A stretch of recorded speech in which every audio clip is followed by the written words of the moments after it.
पढ़ेंगे गणित की अगली प्रश्नावली 4 10th क्लास की बात कर रहा हूँ। दो चरों वाले रैखिक समीकरण एवं अस्मिकाएं।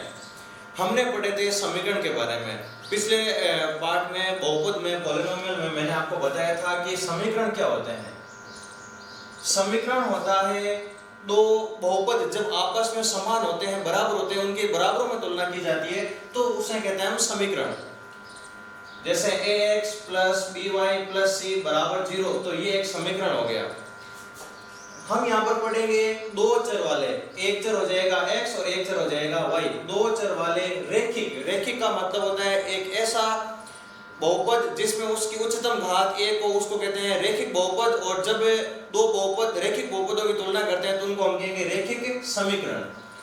यानी यहाँ पर चर की उच्चतम घात एक होनी चाहिए। जैसे ax² लिख दिया तो ये तो हो गया द्विघाती, और यदि मैं ax लिखूं तो ये होगा रैखिक। यहाँ पर चर की घात एक है, यहाँ पर कोई घात नहीं है x की, तो यहाँ पर घात होगी एक। जब चर की घात एक होती है तो उसको हम कहते हैं रैखिक समीकरण, और जब चर की घात दो होती है तो उसको हम कहते हैं द्विघाती समीकरण। दो चर वाले रैखिक समीकरण एवं अस्मिकाएं। अस्मिका का मतलब समीकरण यानी दो बहुपद आपस में बराबर, और अस्मिकाएं यानी दो बहुपद जब आपस में बराबर नहीं होते, उनमें से कोई एक बहुपद या तो छोटा होता है या फिर बड़ा होता है, तो उसको हम कहते हैं अस्मिकाएं। समीका यानी समान, बराबर, और अस्मिका यानी बराबर नहीं। चलिए पहले हम लेते हैं दो चर वाले रैखिक समीकरण का व्यापक या मानक रूप। दो चरों वाले रैखिक समीकरण का मानक रूप। दो चर वाले रैखिक समीकरण का मानक रूप होता है ax plus by plus c बराबर 0। ये होता है दो चर वाले रैखिक समीकरण का मानक रूप। यहाँ पर आप a और b का मान 0 नहीं कर सकते। यदि a का मान 0 हो गया तो ये चर ही समाप्त हो जाएगा, और यदि b का मान 0 हो गया तो ये चर भी समाप्त हो जाएगा। और a, b और c तीनों बिलोंग करेगी रियल नंबर से, यानी a, b, c तीनों वास्तविक संख्याएं होगी। तो ये होता है दो चर वाले रैखिक समीकरण का मानक रूप ax plus by plus c बराबर 0। यहाँ पर x और y चर हैं, a, b और c अचर राशियां हैं यानी वास्तविक संख्याएं हैं। a होता है x का गुणांक, b होता है y का गुणांक, और c होता है अचर पद। ये आपके ध्यान में रहना चाहिए। अब हम बात करते हैं दो चर वाले रैखिक समीकरण युग्म की। युग्म का मतलब दो का समूह है।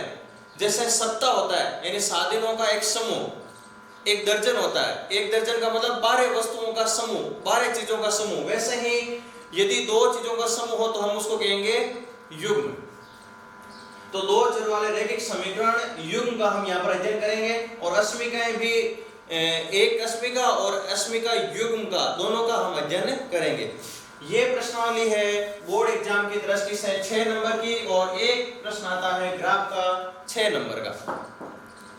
बोर्ड एग्जाम में 6 नंबर की एक प्रश्न आता है 6 नंबर का। तो पहला पॉइंट अपन ने ये देगा। अब मैं लिखता हूं दो चरों वाले रैखिक समीकरण युग्म। पहले लिख लिया मैंने ax plus by plus c बराबर 0, और अगला लिख लिया मैंने ax plus by plus c बराबर 0। यहाँ पर मैंने लिख लिया a1x b1y और c1, और यहाँ पर जो a b और c है इनको मैं अलग संकेत दे देता हूँ, क्योंकि एक ही प्रश्न में किसी आप अज्ञात राशियों को या फिर किसी को आप दो संकेत, एक ही संकेत दो अलग अलग राशियों को नहीं दे सकते। तो यहाँ पर मैं a2 लिख लेता हूँ, यहाँ पर मैं लिख लूंगा b2, और यहाँ पर मैं लिख लूंगा c2 बराबर 0। अब हम यहाँ पर इनके अनुपातों की तुलना के द्वारा इन समीकरणों की व्याख्या करेंगे कि यह समीकरण युग्म किस प्रकार का है। तो यहाँ पर तीन स्थितियां बनती है। यदि मैं a1 और a2 का अनुपात लूं, यदि मैं a1 में a2 का भाग दूं और ये मान बराबर नहीं आए b1 और b2 के, तब ये तो हो गया अनुपात किसका, गुणांकों का, x और y के जो गुणांक हैं इनका अनुपात। और उसके बाद में यहाँ पर आएगा ग्राफीय निरूपण।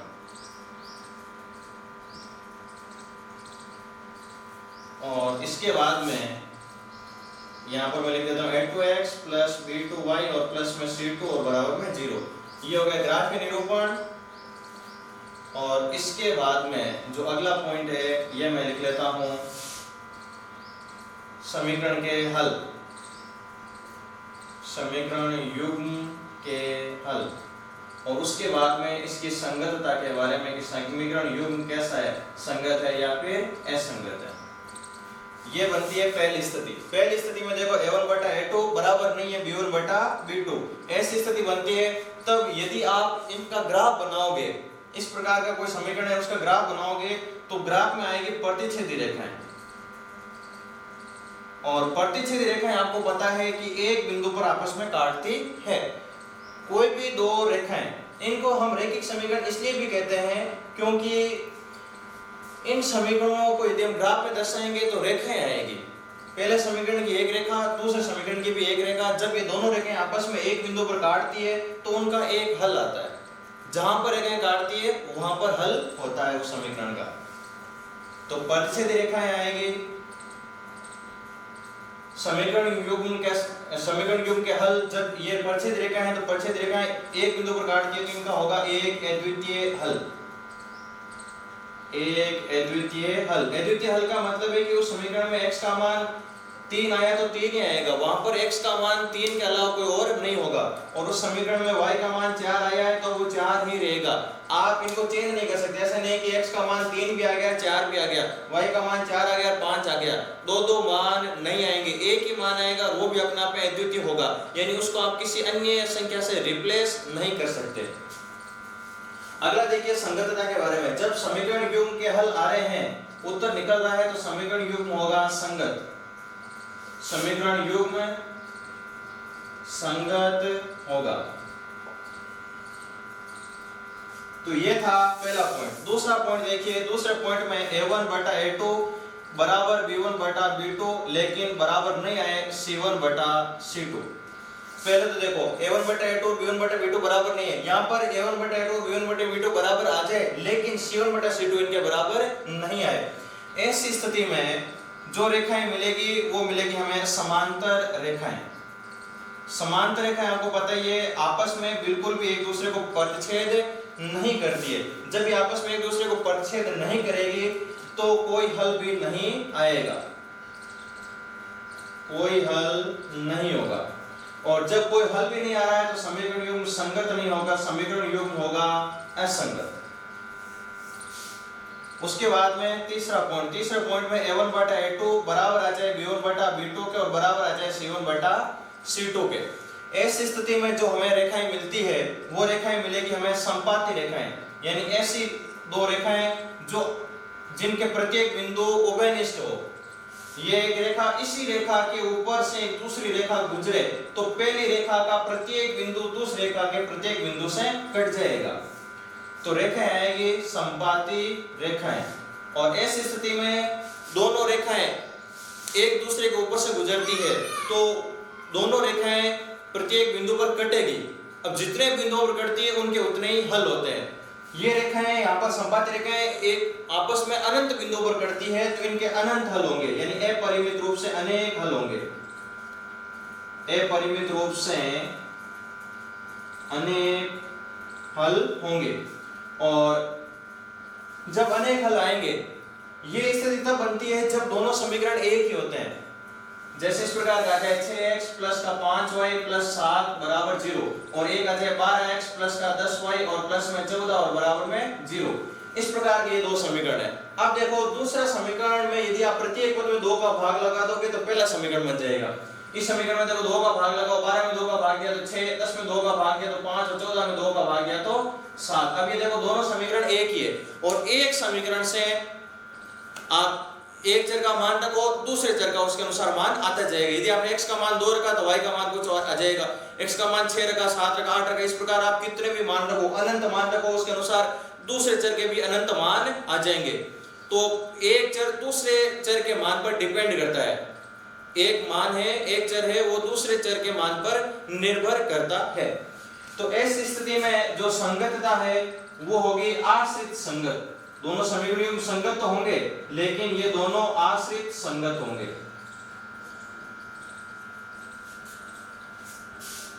आश्रित संगत होंगे।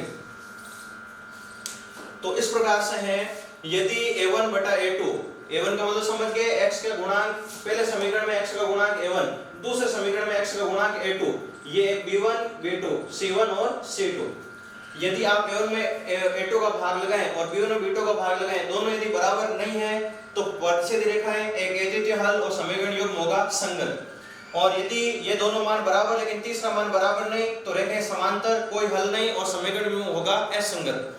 और यदि तीनों बराबर है तो संपाती रेखाएं आएगी, अपरिमित रूप से अनेक हल होंगे और समीकरण युग्म होगा आश्रित संगत। x + b लेस और इक्वल 0, ये हो गया एक चर में रेखिक अस्मिका का मानक रूप। अब लेते हैं हम दो चर में, दो चर आ जाएंगे, ax + by greater than c, ax + by less than c, ax + by greater और equal c, ax + by less और इक्वल c। इस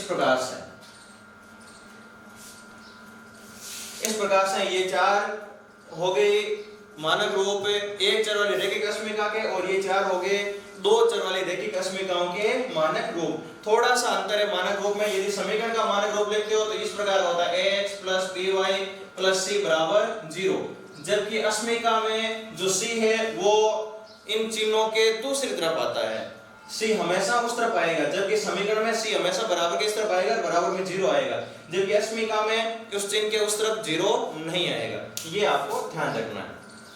4.1 और 4.1 का पहला क्वेश्चन है, अनुपात a1 बटा a2, b1 बटा b2, c1 बटा c2 की तुलना कर ज्ञात करो कि समीकरण युग्म संगत है या असंगत है। अभी अपन ने चर्चा की थी कि कोई भी समीकरण युग्म संगत या असंगत कब होता है। तीन स्थितियां बनती है।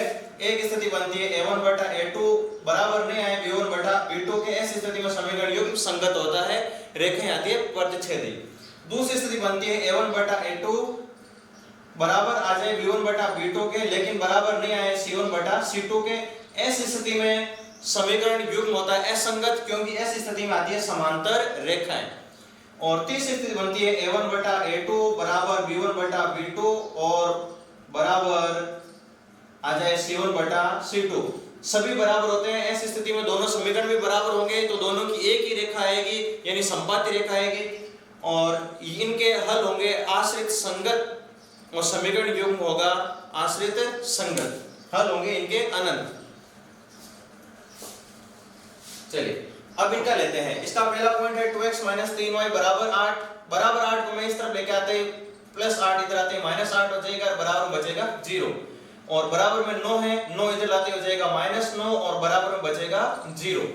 अब देखिए मैं अनुपातों की तुलना कर लेता हूं। a1 बटा a2, यहां पर x का गुणांक 2, यहां पर x का गुणांक है 4, इन दोनों गुणांकों का अनुपात ले लेता हूं मैं, 2 बटा 4 बराबर 1 बटा 2। फिर मैं ले लेता हूं b1 बटा b2 का अनुपात, b1 का मान है -3 और b2 का मान है -6, माइनस माइनस प्लस, 3 का भाग 3 में एक बार और 6 में 2 बार। फिर मैं ले लेता हूं c1 बटा c2 का मान, c1 का मान -8 और ये मान है -9। तो यहाँ पर देखो पहले दो मान तो बराबर, लेकिन तीसरा मान बराबर नहीं है, तो आप लिख दोगे यहाँ a1 बटा a2 बराबर है b1 बटा b2 के, लेकिन बराबर नहीं है c1 बटा c2 के। तब समीकरण युग्म में आपको संगत या असंगत बताना है। यदि तीनों ही बराबर हैं तो समीकरण युग्म होगा आश्रित संगत, और यदि पहले दो मान बराबर नहीं है, a1 बटा a2 b1 बटा b2 बराबर नहीं है तो समीकरण युग्म होगा संगत, और यदि पहले दो बराबर लेकिन तीसरा बराबर नहीं है तो होगा समीकरण युग्म असंगत। समीकरण युग्म असंगत होगा। ये देखिए इसमें मैं लेता हूं a1 बटा a2 का मान, a1 का मान 3 बटा 6, 3 का भाग 3 में एक बार और 6 में जाएगा 2 बार। फिर लेता हूं मैं b1 बटा b2 का मान, b1 का मान -1 और b2 का मान है -2, चिन्ह सहित लेना। देखो b1 का मान y के गुणा में कुछ नहीं है तो यहाँ पर गुणा में होगा 1, प्रत्येक संख्या के गुणा में हमेशा 1 रहता है, तो 1 और आगे चिन्ह है माइनस तो हो गया -1, माइनस माइनस प्लस आ गया 1 बटा 2। और फिर देखते हैं हम, ये इधर आते -2 हो जाएगा और ये 4 भी इधर आते -4 हो जाएगा। फिर लेते हैं हम c1 बटा c2, c1 का मान -2, c2 का मान -4, माइनस माइनस प्लस 1 बटा 2, 2 का भाग 2 में एक बार और 2 का भाग 4 में 2 बार। तीनों मान आपस में बराबर हैं, ये भी 1/2, ये भी 1/2 और ये भी 1/2। तो यहाँ पर हो जाएगा a1 बटा a2 बराबर b1 बटा b2 बराबर c1 बटा c2। तब समीकरण युग्म कैसा होगा? तीनों जब बराबर होते हैं तो समीकरण युग्म होगा आश्रित संगत। समीकरण युग्म संगत तो होगा लेकिन आश्रित होगा। आपको बताया था आश्रित का मतलब डिपेंड करेगा, x का मान y पर डिपेंड करेगा, y का मान x पर डिपेंड करेगा। अब लेते हैं हम अगला तीसरा पॉइंट। तीसरा पॉइंट है, इसमें पहला समीकरण दे रखा है 2x माइनस 2y बराबर 2 और अगला दे रखा है 4x माइनस 4y बराबर 5। देखिए प्लस 2 को इधर लेके आते हैं -2 बराबर बचेगा 0, प्लस 5 इधर आते हैं -5 बराबर बचेगा 0। पहले मैं यहां पर ले लेता हूं a1 बटा a2 का मान। a1 का मान है यहां पर 2 और a2 का मान है यहां पर 4। 2 में 4 का भाग देंगे तो जाएगा 1/2 बार, 2 का भाग 2 में एक बार, 2 का भाग 4 में 2 बार। फिर लेता हूं मैं b1 बटा b2 का मान। b1 का मान -2 और b2 का मान -4, माइनस माइनस प्लस, 2 का भाग 2 में एक बार और 4 में जाएगा 2 बार। फिर लेता हूं मैं c1 बटा c2 का मान। c1 का मान है -2 और c2 का मान है -5। ये दोनों आपस में कट जाएंगे, माइनस माइनस प्लस हो जाएगा, बचेगा 2/5। तो यहां पर देखो a1 बटा a2 का मान 1/2, b1 बटा b2 का मान 1/2। पहले दो मान तो बराबर लेकिन तीसरा मान बराबर नहीं है, तो हम लिख देंगे यहां a1 बटा a2 बराबर है b1 बटा b2 के, लेकिन बराबर नहीं है c1 बटा c2 के। तब समीकरण युग्म में असंगत होगा। जब पहले दो बराबर लेकिन तीसरा बराबर नहीं तो समीकरण युग्म होता है असंगत। लीजिए अब हम लेते हैं चौथा पॉइंट। इसका चौथा पॉइंट है 4/3x और प्लस में 2y और बराबर में 8। अगला समीकरण दे रखा है 2x प्लस 3y बराबर 12। प्लस 8 है, इधर लाते हो जाएगा -8 बराबर में 0, प्लस में 12 इधर लाते हो जाएगा -12 और बराबर में 0। अब मैं लेता हूं a1 बटा a2 का अनुपात, a1 बटा a2 का मान। a1 का मान है 4/3 और बटा में कौन आएगा? a2 का मान है यहाँ पर 2। 2 का भाग 4 में जाएगा 2 बार तो बच गया 2/3। अब मैं लेता हूं b1 बटा b2 का मान। b1 का मान है यहाँ पर 2 और b2 का मान है यहाँ पर 3। अब लेता हूं मैं c1 बटा c2 का मान। c1 का मान है -8 और c2 का मान है -12। माइनस माइनस प्लस, 4 से दोनों कट रहे हैं, 4 का भाग 8 में जाएगा 2 बार और 12 में जाएगा 3 बार। तो देखिए यहाँ पर भी 2/3, यहाँ पर भी 2/3 और यहाँ पर भी 2/3। तो लिख देना यहाँ पर तीनों मान बराबर है तो समीकरण युग्म होगा आश्रित संगत। तो इस प्रकार से था अपना ये पहला प्रश्न, जिस पहला पॉइंट। फिर आगे वाले पॉइंट लेंगे। रैखिक समीकरण युग्मों को ग्राफीय विधि से हल करो। हमें कई सारे प्रश्न दे रखे हैं, इनको हमें ग्राफीय विधि से हल करना है। तो आपको क्या करना है, जो भी समीकरण दिया हुआ है सबसे पहले आपको समीकरणों के नाम दे देने। पहले ये समीकरण नंबर 1 हो गया, ये हो गया समीकरण नंबर 2। अब हम लेंगे समीकरण 1। समीकरण 1 से समीकरण 1 है x प्लस y बराबर 3। तो x बराबर आ जाएगा 3 प्लस y को उधर भेजते हो जाएगा -y। यानी आपको एक तरफ केवल और केवल एक ही चर रखना है। यहाँ पर मैंने इस तरफ केवल x को रखा, बाकी सबको दूसरी तरफ भेज देना है। एक तरफ केवल और केवल एक चर को रखा, बाकी को दूसरी तरफ भेज दिया। अब इसकी सारणी बना लेनी है। सारणी अधिकतम 2 मानों तक ले लेनी है। x के 2 मान ले लो, उसके अनुसार y के भी आपको 2 मान लेने हैं। अब एक बात यहाँ पर ध्यान रखनी है कि ग्राफ में आपको समय वेस्ट नहीं हो, तुरंत आप पूर्णांक में मान वहां पर सीधे सीधे रख सको। इसलिए आपको हमेशा कोशिश करनी है कि यहाँ पर जो सारणी में मान लेते हो वो हमेशा पूर्णांक में लो, ताकि ग्राफ में मान रखने में और लाइनें आपको खींचने में समय बच जाएगा। वहां पर आपको समय की बर्बादी नहीं करनी पड़ेगी। तो हमेशा इस बात का ध्यान रखना कि पूर्णांक में ही लेवे, कोशिश यही करनी है। यदि पूर्णांक में नहीं आ रहा है तो फिर आपको पॉइंट तक जाना है। चलिए मैं यहाँ पर देखो x बराबर 3, y की जगह रख देता हूँ 1। मैंने y की जगह क्या रखा 1, तो 3 में से 1 घटाया तो बचा 2, x का मान आ गया 2। तो y का मान 1 रखा तो x का मान आ गया 2। इसी अनुसार मैं y की जगह रख देता हूं 2, x बराबर 3 माइनस y, x बराबर 3 माइनस y, y की जगह मैंने रख दिया 2। अब देखो 3 में से 2 घटाएंगे तो बचेगा 1, तो x का मान आ गया 1। कब? जब आपने y की जगह कितना रख दिया? 2 रख दिया। ये आ गई पहले समीकरण की सारणी। इसी प्रकार आपको दूसरे समीकरण की भी सारणी बना लेनी है। हम लिख देंगे यहाँ पर समीकरण 2 से, समीकरण 2 है 3x माइनस 2y बराबर 4, तो 3x बराबर 4 माइनस 2y को उधर भेजते हो जाएगा प्लस का 2y, और x बराबर हो जाएगा 4 प्लस 2y इनटू में 3 उधर भेजते इंटू वाला 3 चला जाएगा बटा में। चलिए अब लेते हैं हम ये मान x का और y का, दो मान ले लेते हैं। दो मान पर्याप्त है, आपका समय भी बचेगा और इससे उत्तर भी अपना आ जाएगा। हालांकि आप 2 से ज्यादा कितने मान लो, लेकिन उनसे ज्यादा कोई फायदा नहीं होने वाला। आपको उत्तर चाहिए, उत्तर 2 मानों से आ जाएगा, रेखाएं आ जाएगी। अब आपको यहाँ पर कोशिश करनी है कि जो x का मान है वो पूर्णांक में ही आए। y का ऐसा मान रखो ताकि उसको 2 से गुणा करके उसमें 4 जोड़ने और 3 का भाग देने पर x का मान पूर्णांक में आए। इस प्रकार की आपको संख्याएं सोचनी है। यदि मैं 0 से शुरुआत करो, यदि छोटी संख्याएं हैं तो अपने यहाँ पर छोटी है, ज्यादा कोई बड़ी संख्या नहीं है, तो 0 से शुरुआत करते हैं। x बराबर 4 प्लस 2 इंटू y की जगह मैं रख देता हूँ 0 और बटा में क्या है 3, y की जगह रखना है, y की जगह ये मैंने रख दिया अभी बार 0, तो 2 को 0 से गुणा किया तो 0 हो गया, 0 में 4 जोड़ा तो 4 और 4 में 3 का भाग पूरा पूरा नहीं जाता है, तो मैं 0 की बाद में रखता हूँ 1, 2 को 1 से इंटू किया तो 2, 2 और 4 हो जाएंगे 6, 6 में 3 का भाग देंगे तो 2 बार जाएगा। ये हमेशा ध्यान रखना, पहले गुणा होगा, जोड़ मत कर देना। यहाँ पर देखो 2 इंटू y की जगह मैंने रखा 1, तो पहले ये गुणा करना, ऐसा नहीं आप 4 और 2 को जोड़ दो, 4 और 2 6, 6 को 1 से इंटू किया तो 6 और 6 में 2 का भाग दो 3। हालांकि यहाँ पर ये कोइंसिडेंस है कि इनको गुणा करके जोड़ने पर भी 6 हो रहा है, जोड़ के गुणा करने पर भी 6 हो रहा है, तो ये कोई इत्तेफाक ही है, बाकी गलत हो जाता है, ये ध्यान रखना। x बराबर 2 को 1 से इंटू किया 2, 2 और 4 हो जाएंगे 6, 6 में 2 का भाग देंगे, 6 में 3 का भाग देंगे तो आएगा 2। तो आपने y की जगह रखा 1, तो उसके अनुसार x का मान आ गया 2। अब मैं y की जगह रखता हूँ 2, y की जगह रखता हूँ 2, 2 को 2 से इंटू किया 4, 4 और 4 हो जाएंगे 8, 8 में 3 का भाग पूरा पूरा नहीं जाता है।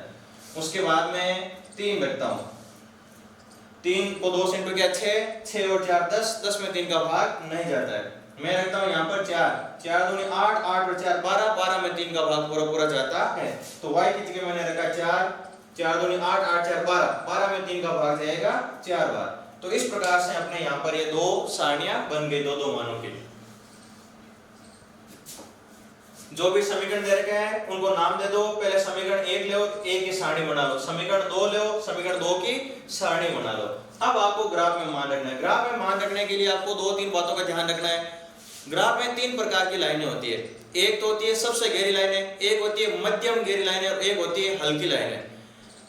ग्राफ के लिए जो आप अक्ष खींचोगे, x अक्ष और y अक्ष, ये हमेशा आपको गहरी लाइनों पर ही खींचने हैं, हमेशा गहरी लाइनों पर खींचने हैं। खींचने के तुरंत बाद में तीर का चिन्ह लगा देना, इसके बाद में इस तरफ आ जाएगा x और इस तरफ आ जाएगा x डैश, इस तरफ आ जाएगा y और इस तरफ आ जाएगा y डैश।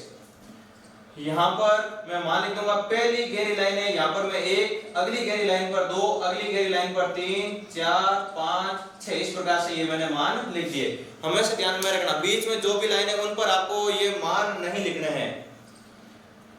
अपने मान देखो x का बड़े से बड़ा मान 4 है, y का भी बड़े से बड़ा मान 4 है और अपने माइनस में है ही नहीं, फिर भी आपको यहाँ पर माइनस में बनाना है। हो सकता है रेखाएं इस चतुर्थांश में आकर काट जाए और आपने माइनस का ग्राफ बनाया नहीं तो फिर वो आपको उत्तर नहीं आएगा, इसलिए आपको कंप्लीट बनाना है। यहाँ पर 1, 2, 3, 4 और 5, यहाँ पर -1, -2, -3 और -4, -1, -2, -3 और -4। प्रत्येक 2 गहरी लाइनों के बीच में 1 सेंटीमीटर की दूरी होती है, तो यहाँ पर देखो हमने 1-1 सेंटीमीटर से ये पैमाना लिख दिया। अब लेते हैं हम सबसे पहले सारणी A का पहला मान, x का मान 2, उस टाइम y का मान 1, x का मान 2, इस टाइम y का मान है 1, 2 और 1 के सीध में बिंदु यहाँ लग जाएगा। आपके ग्राफ में खूब सारी लाइनें हैं, x का मान 2, y का मान 1, 1 और 2 के सीध में जाना, यहाँ पर बिंदु लग जाएगा। फिर x का मान 1 और y का मान 2, x का मान ये 1 और y का मान ये 2, दोनों के सीध में यहाँ पर बिंदु लग जाएगा। आपको सभी बिंदुओं को एक साथ नहीं दर्शाना है, पहले केवल इस सारणी के बिंदु इस ग्राफ में दर्शाओ, फिर इसके की सहायता से इनको आपस में सीधा सीधा मिला दो। इस लाइन के भी तीर का चिन्ह लगा देना और इसके बाद में तुरंत इसके पास में इसका समीकरण लिख देना, ताकि हमें पता चले कि ये रेखा किस समीकरण की है। ये रेखा है x + y = 3 वाले समीकरण की, x + y = 3, इस समीकरण की ये इस प्रकार की रेखा आई। फिर x का मान 2, y का मान 1, x का मान 2, y का मान 1, ये ऑलरेडी अपना यहाँ पर बिंदु लगाया हुआ है, ये बिंदु दोबारा आ रहा है, दोबारा आने पर उसके ऊपर एक और घोड़ा कर दो आप। उसके बाद में x का मान 4, y का मान 4, x का मान 4 यहाँ पर और y का मान 4 यहाँ पर, 4 और 4 के सीध में बिंदु लग जाएगा यहाँ पर और इसके ऊपर एक घोड़ा लगा देना। हमेशा ये ध्यान रखना कि आपने जो बिंदु लगाए हैं उन बिंदुओं से होकर ये लाइन जानी चाहिए। इनको आपस में हम मिला देंगे एक सीधी लाइन के द्वारा। लाइनों खींचने में आपको कंजूसी नहीं करनी है, जितना ग्राफ का क्षेत्रफल है उस क्षेत्रफल तक आप लाइनें खींच सकते हो। देखो ग्राफ का मेरा क्षेत्रफल ये इस प्रकार का इतना है, इस क्षेत्रफल के अंदर आप लाइनें खींच सकते हो। कभी कभी क्या होता है लाइनें खूब आगे जाकर मिलती है तो उनको मिलाना है। तो ये तो हुआ अपना समीकरण को हल करके और उसके बाद में ग्राफ में दर्शाना। अब है कि समीकरण का उत्तर क्या है, हल क्या है, समीकरण के मूल क्या है। यहाँ पर तो जहां पर आपस में रेखाएं काटती है वहां पर x का मान क्या, वहां पर y का मान क्या है, वही x और y के मान होंगे।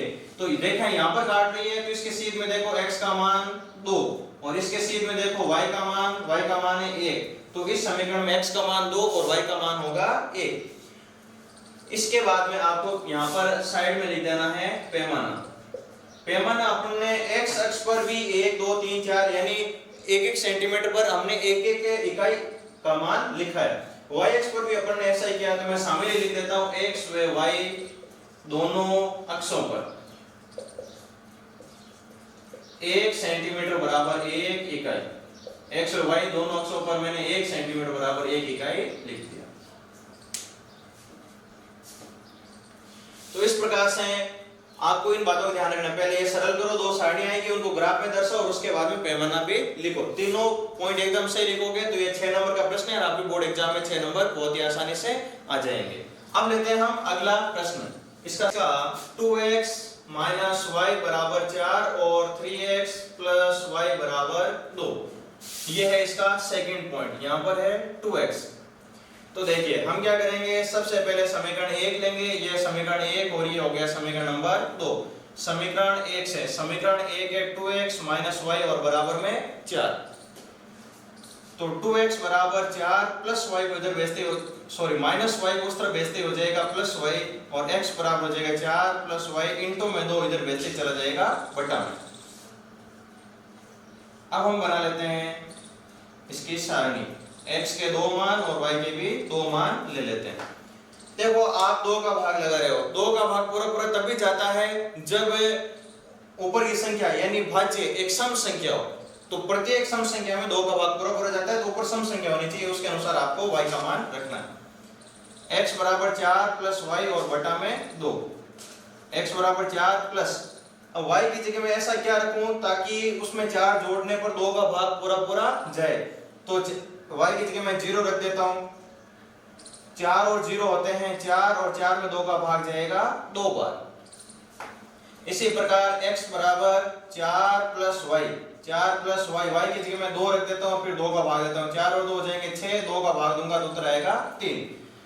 तो आपने y की जगह एक तो 0 रखा तो x का मान आ गया 2, y की जगह आपने 2 रखा तो x का मान आ गया 3। इस प्रकार से ये बन गई एक सारणी पहले समीकरण की। ठीक इसी प्रकार अब हम लेते हैं दूसरे समीकरण की सारणी। समीकरण 2 से समीकरण 2 है 3x प्लस y और बराबर में 2। तो इस तरफ यहां पर देखिए y बराबर 2 प्लस का 3x इधर भेजते हो जाएगा माइनस का 3x। बटा में नहीं आए इसलिए मैंने y को इस तरफ रख लिया, x को उस तरफ भेज दिया। आप किसी को भेज सकते हो, केवल एक तरफ आपको एक ही चर रखना है, बाकी को आप किसी को परेशान कर सकते हो। अब इसकी भी बना लेते हैं हम सारणी, ये x और ये y। x का ऐसा मान रखो ताकि उसको 3 से गुणा करके 2 घटा ले। तो x का मान मैं रख देता हूं 0, 0 को 3 से इंटू करेंगे तो 0 और बचेगा क्या 2। और x का मान रख देता हूं मैं 1, 1 को 3 से गुणा किया तो आएगा 3, इधर माइनस है इधर 2 है, 2 में से 3 घटाएंगे तो बचेगा -1, y का मान आ गया -1। इस प्रकार से ये दो सारणी आ गई। अब इनके मान पहले प्रश्न की तरह आपको ग्राफ में रख देने हैं। यहां पर x, यहां पर हो जाएगा x डैश, यहां पर है y और यहां पर हो जाएगा y डैश, तीर का चिन्ह लगा देना। और यहां पर मैं ले लेता हूं 1-1 सेंटीमीटर की दूरी से पैमाना, यहाँ पर 1, 2, 3 और यहाँ पर ले लिया मैंने 4, 1, 2, 3, 1, 2 और 3, -1, -2, -3 और -4। कोई ज्यादा बड़े मान नहीं है, x का अधिकतम मान 3 आया हुआ और y का बड़े से बड़ा मान 2 तक ही है।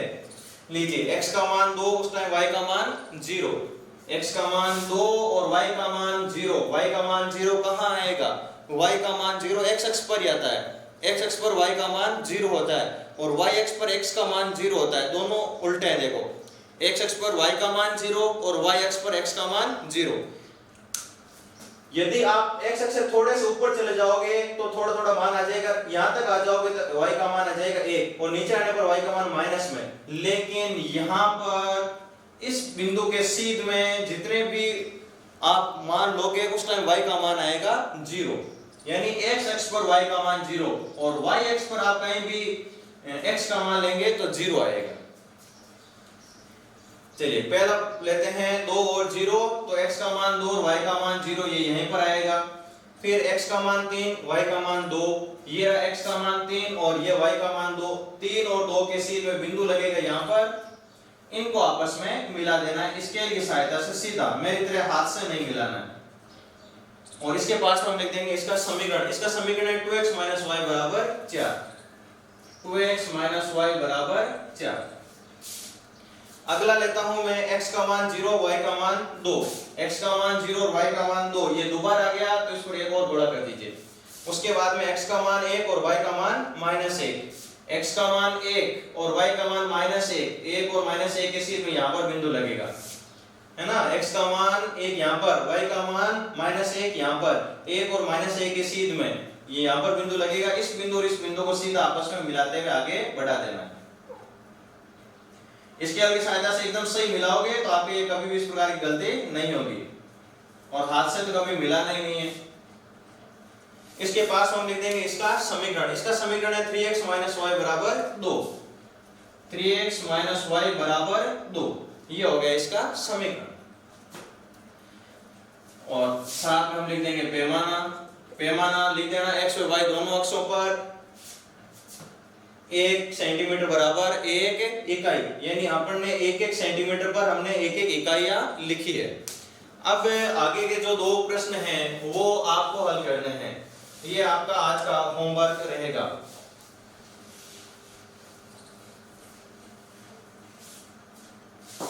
आगे के 2 पॉइंट मैं यहाँ पे लिखा देता हूं। एक तो है तीसरा पॉइंट है x प्लस y बराबर 5 और अगला है 2x प्लस का 2y बराबर 10, और चौथा पॉइंट है 3x प्लस का y बराबर 2 और 2x माइनस 3y बराबर 5। ये दोनों पॉइंट नोट कर लीजिए, ये आपको हल करने हैं। ठीक, रैखिक समीकरण आपको दे रखे हैं 2 पॉइंट, इसमें एक पॉइंट ये और एक पॉइंट और है। आलेख विधि से हल करना है और उन बिंदुओं के निर्देशांक भी हमें ज्ञात करने हैं जहां पर ये जो इनसे निरूपित रेखाएं हैं वो y अक्ष को काटती है। तो सिंपली सबसे पहले हम क्या करेंगे, समीकरण 1 की सारणी, फिर समीकरण 2 की सारणी बनाएंगे। आइए हल करते हैं। ये समीकरण 1 और ये समीकरण 2। समीकरण 1 से समीकरण 1 है 2x - 5y बराबर 4 और बराबर में 0। 2x - 5y को मैं उस तरफ भेज देता हूं तो यहाँ पर +4 है बराबर में 0।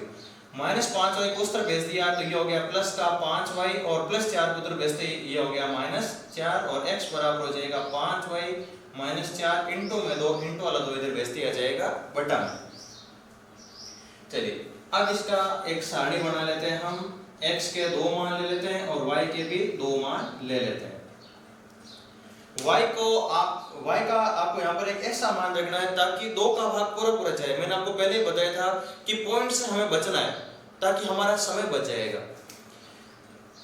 x बराबर 5, y की जगह यहाँ पर आप कोई मान रखोगे, फिर -4 आगे और बटा में है 2।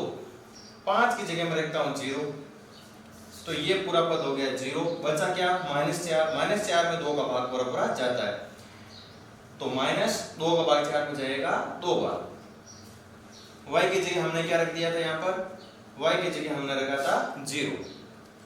चलिए नेक्स्ट लेते हैं। y की जगह मैं रख देता हूँ 1, तो 5 के 1 से इंटू किया तो 5 में से 4 घटेंगे तो बचेगा 1 और 1 में 2 का भाग पूरा नहीं जाता है तो मैं ले लेता हूँ 2। 5 को 2 से इंटू किया तो 10 में से 4 घटे तो 6 में 2 का भाग जाता है 3 बार।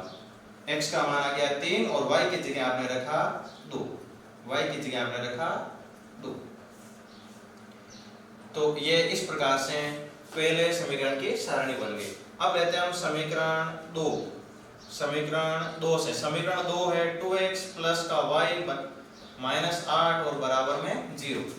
तो y बराबर -8 को इस तरफ भेजते +8 और 2x को इस तरफ भेजते हो जाएगा -2x। y को इस तरफ भी रखना है, -8 और 2x को हमने उस तरफ भेज दिया। y बराबर ये इतना ही पर्याप्त है। अब इसकी सारणी बना लेते हैं। ये x और ये हो गया y। x का मान कुछ भी रखते बोले, x का मान मैं रख रहा हूँ 2, तो 2 को 2 से इंटू किया तो गया 4, 8 में से 4 घटे तो बच गया 4। x की जगह मैं रख रहा हूँ 3 को 2 से इंटू किया तो 6, 8 में से 6 घटे तो बच गया 2। तो जब बटा में कुछ नहीं आता है तब तो बहुत ही सिंपल सा है, कोई भी मान रखो और निकालो। अब आपको बनाना है इसका ग्राफ। ये हो गया x डैश और ये हो गया y डैश। अब देखिए मान अधिकतम x का 3 आया हुआ है और y का अधिकतम मान 4 आया हुआ है, तो हम 5 तक ले लेते हैं। 1 2 3 4 और 5। 1 2 3 4 1 2 3 4 -1 -2 -3 और -4 -1 -2 -3 और -4। चलिए x का मान -2, उस टाइम y का मान 0। x का मान -2 y का मान 0, इसका मतलब x अक्ष पर इसका मान आएगा। x का मान 3 y का मान 2। x का मान 3 और y का मान 2। x का मान 3 के सीध में और y का मान 2 के सीध में बिंदु लग जाएगा। यहाँ पर बिंदु लगा के गोल लगा देना। इस बिंदु और इस बिंदु को आपस में सीधी रेखा के द्वारा मिला देना। इसके पास में इसका समीकरण लिख देना। इसका समीकरण है 2x - 5y बराबर 4। इसका समीकरण 2x - 5y बराबर 4। उसके बाद में x का मान 2, y का मान 4। x का मान ये 2 और y का मान 4। 2 के सीध में और 4 के सीध में बिंदु लग जाएगा यहाँ पर। फिर x का मान 3 और y का मान 2। x का मान 3 और y का मान 2 पहले से आया हुआ है, तो यहाँ पर एक और गोला कर देना। इन दोनों बिंदुओं को आपस में मिलाते हुए इस लाइन को आगे बढ़ा देना। अब इसके पास में लिख देना इसका समीकरण। इसका समीकरण है 2x + y बराबर 2x + y - 8 बराबर 0। ये इसका समीकरण है।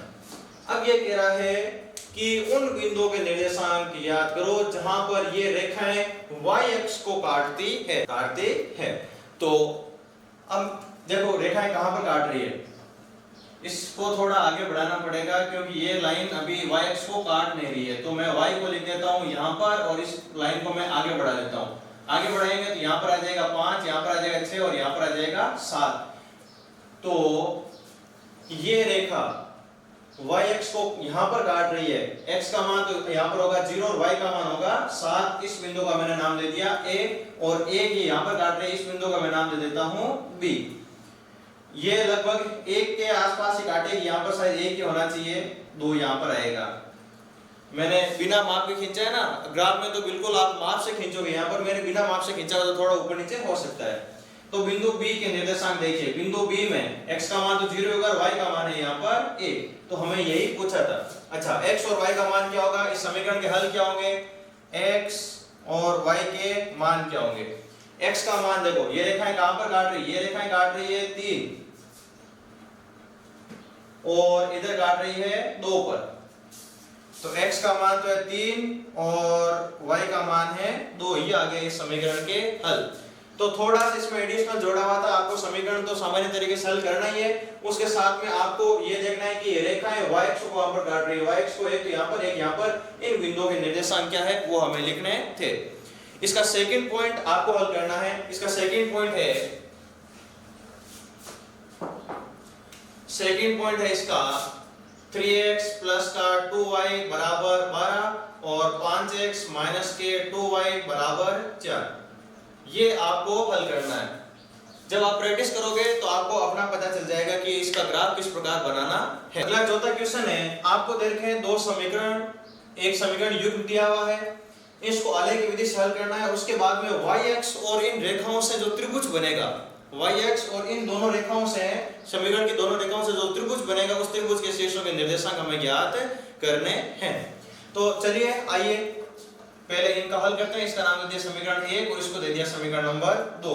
पहले मैं लिखता हूं समीकरण 1 से।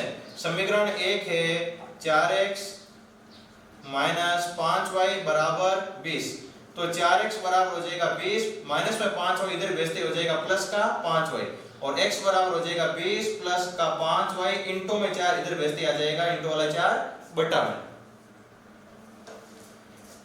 अब इसकी हम बना लेते हैं एक सारणी, यहाँ पर x और यहाँ पर y। आपको y का ऐसा मान रखना है ताकि 4 का भाग पूरा पूरा जाए। y की जगह मैं रख देता हूँ 0, 0 को 5 से इंटू किया तो आ गया 0, और 0 में 20 जोड़ेंगे तो होंगे 20, 20 में 4 का भाग जाता है 5 बार। फिर मैं y की जगह रख देता हूँ 1 रखूंगा तो 20 और 5 25 होंगे, 25 में 4 का भाग जाता नहीं। समझ रहे हो ना मैं किस प्रकार कर रहा हूँ। x बराबर 20 प्लस 5 इंटू वाई बटा 4, 5 इंटू वाई और बटा में 4। y की जगह यहाँ पर मैं 1 रखूंगा तो 5 को 1 से इंटू किया 5 और 20 25 बटा में 4, भाग पूरा पूरा नहीं जाएगा, तो मैं रखता हूँ 2, 5 दूनी 10 और 20 हो जाएंगे 30, 30 में 4 का भाग पूरा पूरा नहीं जाता है, तो 3 रखने पर भी तो नहीं जाएगा, 3 से आ जाएगा विषम और विषम में 4 का भाग जाता नहीं है। मैं रखता हूँ 4, 5 हो जाएंगे 20 और ये 20 हो जाएंगे 40, 40 में 4 का भाग जाएगा 10 बार, तो x का मान 10 और मैंने यहाँ पर रखा 4, y की जगह मैंने 4 रख दिया। इस प्रकार से ये दो मान आ गए। अब लेता हूं मैं समीकरण 2 से। समीकरण 2 से, समीकरण 2 है 3x प्लस का 5y और बराबर में 15, तो 3x बराबर 15 प्लस में 5y इधर भेजते हो जाएगा माइनस का 5y, x बराबर 15 माइनस 5y इंटू में 3 इधर भेजते आ जाएगा, इंटू वाला 3 बटा में। चलिए इसकी भी हम एक सारणी बना लेते हैं। x के 2 मान और y के भी 2 मान ले लेते हैं। आपको ऐसा मान रखना है ताकि 3 का भाग पूरा पूरा जाए। यहाँ पर है x बराबर 15 माइनस 5y और बटा में 3, तो x बराबर 15 माइनस 5 इंटू y की जगह मैं रख देता हूँ 0, y की जगह 0 रखते ही 5 को 0 से इंटू करेंगे तो 0, यानी इधर वाला पूरा पद 0 हो गया, तो बचेगा 15, 15 में 3 का भाग जाता है 5 बार, तो x का मान आ गया 5 और y की जगह आपने क्या रखा था, y की जगह आपने रखा था 0। अब y की जगह मैं 1 रखूंगा तो 5 को 1 से इंटू किया 5, 15 में से 5 घटाएंगे तो बचेंगे 10, 10 में 3 का भाग पूरा पूरा नहीं जाता है। मैं रखता हूं यहां पर 2, 3 को 2 से इंटू किया 10, 15 में से 10 घटाए तो बचेगा 5 और 5 में 3 का भाग नहीं जाता है, तो मैं यहां पर रख देता हूं 3, 5 को 3 से इंटू किया 15, 15 में से 15 घटाए तो बच गया 0, 0 में 3 का भाग देंगे तो उत्तर आएगा 0। तो x का मान आ गया 0 और y की जगह आपने क्या रखा, y की जगह आपने रखा 3। तो इस प्रकार से ये दो सारणियां बन गई। अब इसका ग्राफ बना लेते हैं। ग्राफ बनाने के लिए सीधी लाइन x अक्ष और ये हो जाएगा y, y डैश। ये x x डैश, इसका पैमाना लिख देना, पैमाना हम 1 सेंटीमीटर बराबर 1 इकाई लेंगे। यहाँ पर 1 2 3 4 5 6 इस प्रकार से है। देखो x का मान अधिकतम 10 तक आया हुआ है, तो आपको x का मान 10 तक लेना है। उत्तर बोर्ड में थोड़ा भाग कवर नहीं होगा तो मैं ठीक ठीक लिख लेता हूँ। 1 2 3 फिर यहाँ पर 4 5 6 7 8 9 और 10। साइड कवर हो रहा है अभी तक तो ठीक है, पूरा पूरा आ रहा है। यहाँ पर -1 -2 और -3, यहाँ पर 1 2 3 4 और 5। देखो y का अधिकतम मान कितना आया हुआ है, 4 तक आया हुआ है। यहाँ पर -1 -2 और -3 और -4। अब देखिए x का मान 5 y का मान 0, x का मान 5 और y का मान 0 यानी यहीं पर आएगा बिंदु। फिर x का मान 10 और y का मान 4, x का मान 10 और y का मान 4, 10 और 4 के सीध में बिंदु लग जाएगा यहाँ पर। इन दोनों बिंदुओं को आपस में एक सीधी लाइन के द्वारा मिला देना और इसके बाद में इसके पास में इसका समीकरण लिख देना। इसका समीकरण है 4x - 5y बराबर 20। 4x - 5y बराबर 20, ये इसका समीकरण आ गया। अब लेते हैं हम ये x का मान 5 y का मान 0, x का मान 5 y का मान 0, यही बिंदु दोबारा आ गया। x का मान 0 y का मान 3, x का मान 0 और y का मान 3, ये यहाँ पर आएगा बिंदु। y का मान 3 x का 0, दोनों बिंदुओं को आपस में सीधा एक लाइन के द्वारा मिला दीजिए। इसके पास में इसका समीकरण लिख दीजिए। इसका समीकरण है 3x + 5y बराबर 15। 3x + 5y बराबर 15। अब आपको लेना है x और y का मान कि x और y के हल क्या आए हैं। x और y, x का मान देखो यहाँ पर कितना 5 और यहाँ पर y का मान क्या होगा 0, तो इस समीकरण के हल हो गए 5 और 0।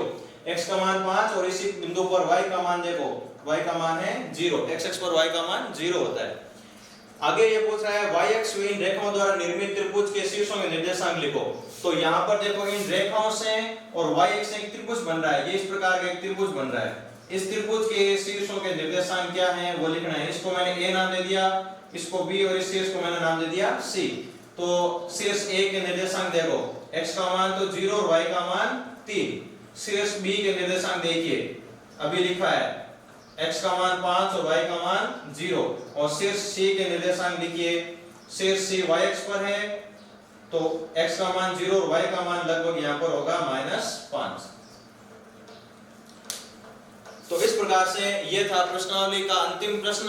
इस प्रश्नावली में समीकरणों का ग्राफ बनाना था, एग्जाम में आता है प्रश्न ये 6 नंबर का।